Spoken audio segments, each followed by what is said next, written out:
Bago natin simulan ang ating video, nais ko munang magbigay ng taos-pusong pasasalamat sa inyong walang sawang pagsuporta at pagmamahal sa ating YouTube channel.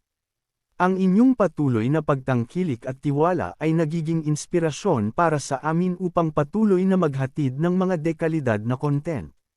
Salamat sa pagiging bahagi ng ating journey, at dahil sa inyo, patuloy tayong magtatagumpay. Kasalanan ko ito, dapat inalam ko ang mga alituntunin ng kaligtasan sa abis na ito, mas mahusay pa kaysa sa sinuman. Tigil ang hiningang nasabi iyon ni Yetching, nanginginig ang kanyang mga kamay habang ang galit at matinding pagkamuhi sa sarili ay kumukulo sa loob niya. Hindi ko dapat pinayagang gawin mo ang mapanganib na bagay na yun ng padalos-dalos, dugtong pa niya, at maliwanag sa kanyang mukha ang paghihigpit ng panga, puno ng pagsisisi at galit. Sa mga sandaling iyon ay damilat si Jotong, bahagyang nagbalik ang ulirat mula sa pagkakahimatay. Narinig niya ang bawat salitang inusal ni Yetching laban sa sarili.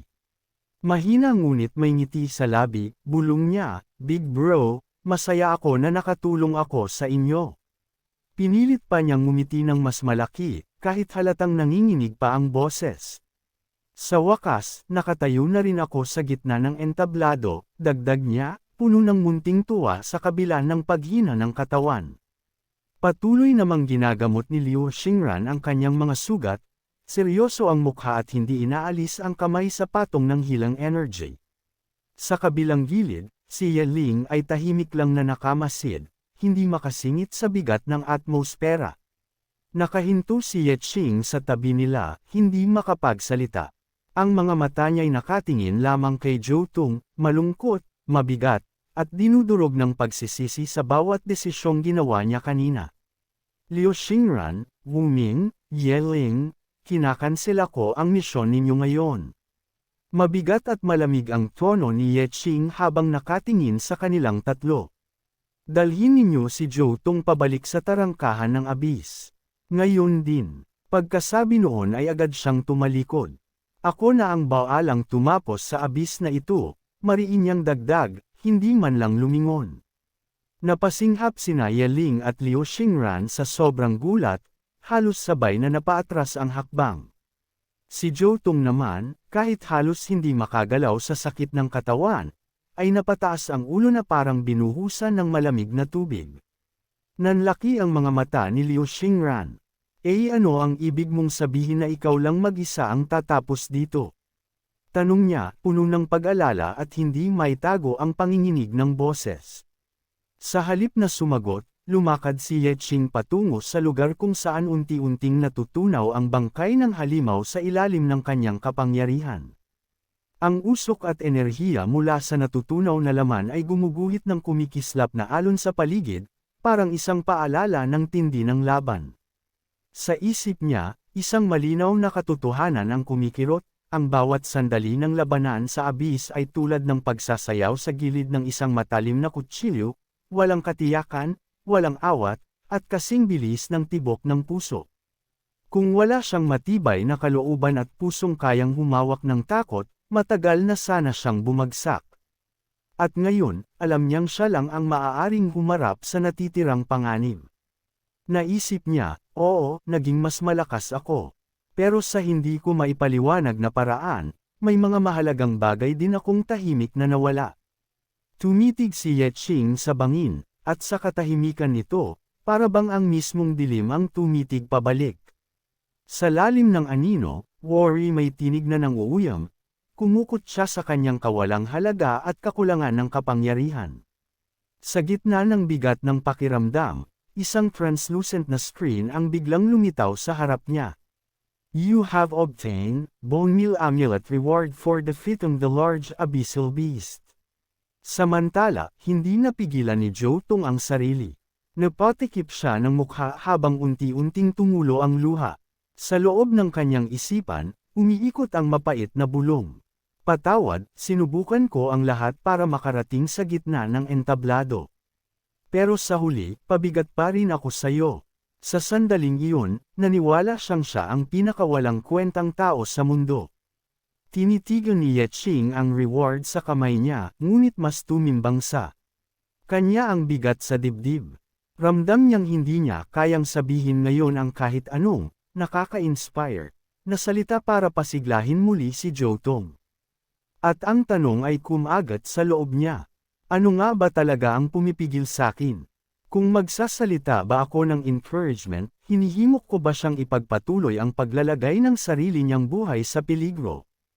Itutulak ko ba siyang sumuong muli sa kailaliman ng abis? O baka naman, tunay lang na para sa kanyang kaligtasan kaya hindi ko magawang sabihin kahit isang salita ngayon. Sa katahimikan, iyon ang mas mabigat kaysa anumang halimaw sa harapan nila.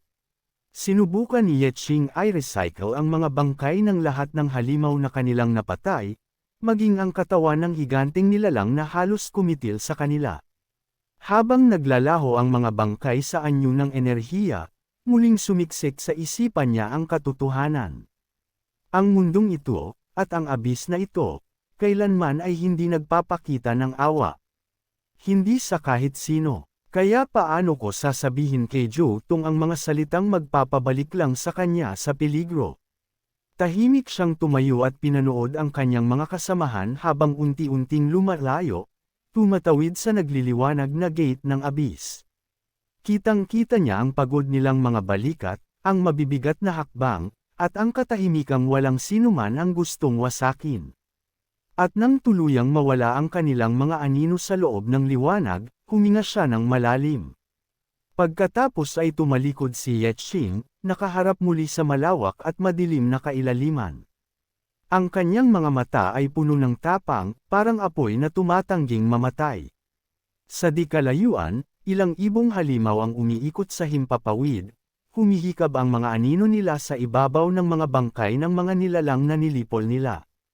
Napalingon si Yeching, at bahagya siyang napangiti. Isang matalim at tiwasay na ngiti na may halo pang hamon.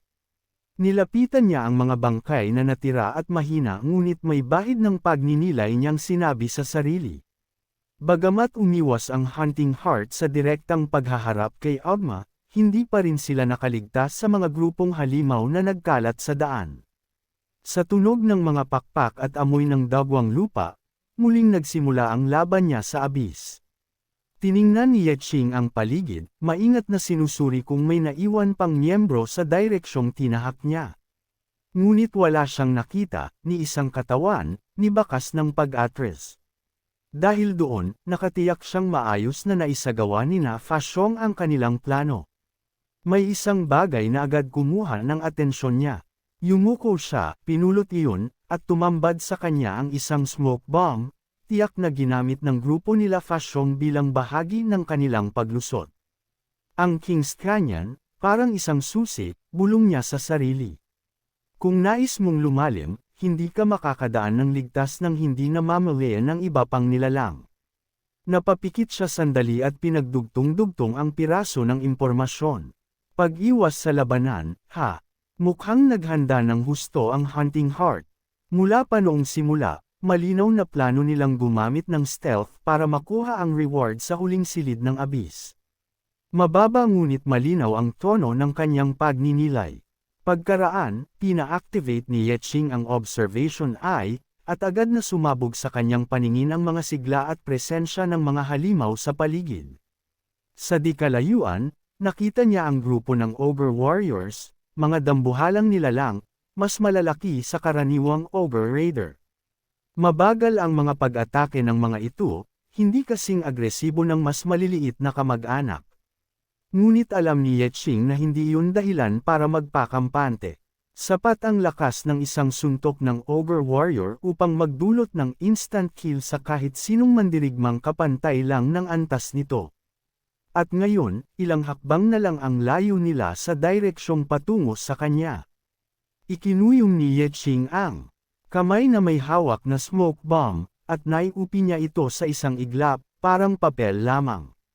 Gayunpaman, wala akong intensyong iwasan ang mga laban, mariin niyang sabi, malamig ang boses at puno ng determinasyon. Humarap siya, walang kurap at walang pag-atres, sa mga paparating na halimaw.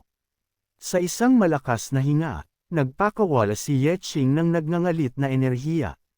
Kumawala iyon sa kanyang katawan na parang apoy na umuusbong mula sa isang nagigising na bulkan. Hawak ang kanyang espada, buong tapang niyang inagaw ang atensyon ng mga nilalang. Galit na binalingan siya ng mga halimaw. Ang kanilang mga matay nanlilisik, at ang tumutulong laway mula sa kanilang mga pangit na bibig ay parang likido ng pagnanasa, tila sabik silang lapain siya ng buo. Hinawakan ni Yeching ng mahigpit ang kanyang mga espada, ramdam ang tindi ng tensyon habang naghahanda siya sa unang pag-atake ng mga Ogre Warriors.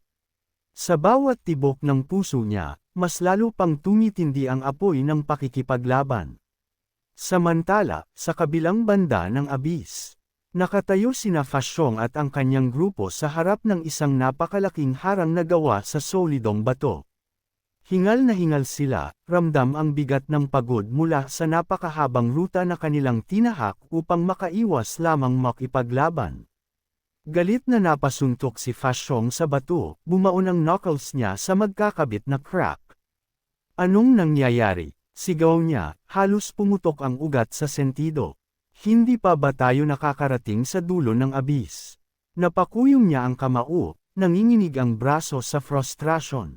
Ang huling kayamanan ay dapat nandito, mariin niyang bulong. Pero ang natitira na lang sa harap natin ay, itong pintong bato. Sa harap nila, ang bato ay nakatayo roon, tahimik, mabigat, at misteryosong parang lihim na ayaw magpabunyag. At sa likod nito, alam nilang may nakatagong higit pa sa inaasahan nila. Hinawakan ng lalaking may suot na witch hat ang malaking batong nakaharang sa kanilang dinaraanan. Maingat niyang pinagpag ang alikabok at binasa ang mga nakaukit na simbolo at linya dito. Boss, Anya, bahagyang nag-angat ng tingin, sabi dito, kailangan mo ng Guardian Amulet para mabuksan ang pintong ito. Agad lumapit si Fashong, mabigat ang mga hakbang at puno ng pagkainis ang mukha. Anong Guardian Amulet ang sinasabi mo? Iritado niyang tanong. Wala tayong nakita kahit anong Guardian sa dinaanan natin kanina. Lumingon ang lalaking nagsusuri, saka napabuntong hininga na parang kanina pa niya gustong sabihin ang sagot. Boss, iniwasan nating lahat ang mga halimaw mula pa kanina. Natural lang na wala tayong nakuha ni isang amulet dahil ni hindi tayo nakipaglaban. Muling tumutok ang lalaking may witch hat sa mga ukit sa bato, mas binigyang diin ang huling bahagi. Ayon sa paglalarawan, ang Guardian Amulet ay posibleng hawak ng ogre na nagpapatrolya sa labas ng canyon. Napanganga si Fashong, hindi makapaniwala sa narinig. Agma, bulalas niya. Hindi ba't ang garbage team na ang umakit sa agro noon? Kailangan pa ba nating bumalik, patayin iyon, tapos bumalik dito para buksan ang pintong to? Sunod-sunod ang kanyang tanong, halatang pumuputok ang ulo niya sa inis at desperasyon. At sa harap nila, tahimik lang nakatayo ang pintong bato, parang nanunuya. Napabuntong hininga ang lalaking may suot na witch hat bago sumagot. Ikinakatakot ko, pero, oo. Sa tingin ko kailangan talaga nating bumalik at kunin ang amulet mula sa halimaw na iyon. Mabilis na tumingin si Fashong sa iba pang miyembro ng grupo. Ikaw, turo niya sa unang kasama, ilang smoke bomb ang natitira mo? At gaano karami ang kailangan natin para makabalik? Sunod-sunod ang tanong niya, mabigat at mabilis, halatang lumalala ang tensyon. Nagkatinginan ng mga miyembro, kita ang gulat sa kanilang mga mukha. Sumagot ang kalbong mandirigma, bahagyang nangingiting pagod, Boss, wala na, ni isa, wala nang natira sa inventaryo ko. Kasunod niyang nagsalita ang kasama nitong may hawak na sandata, lahat ng smoke bombs na dala ko, nagamit ko na rin kanina, wala na talagang natitira. Galit na tumingin sa malayo si Fashong, halos pumutok ang panga sa diin. Kung ganun, mariin niyang sabi, kailangan nating makipaglaban pabalik doon. Namutla ang katabi niya sa narinig. Tila nawala ang dugo sa mukha.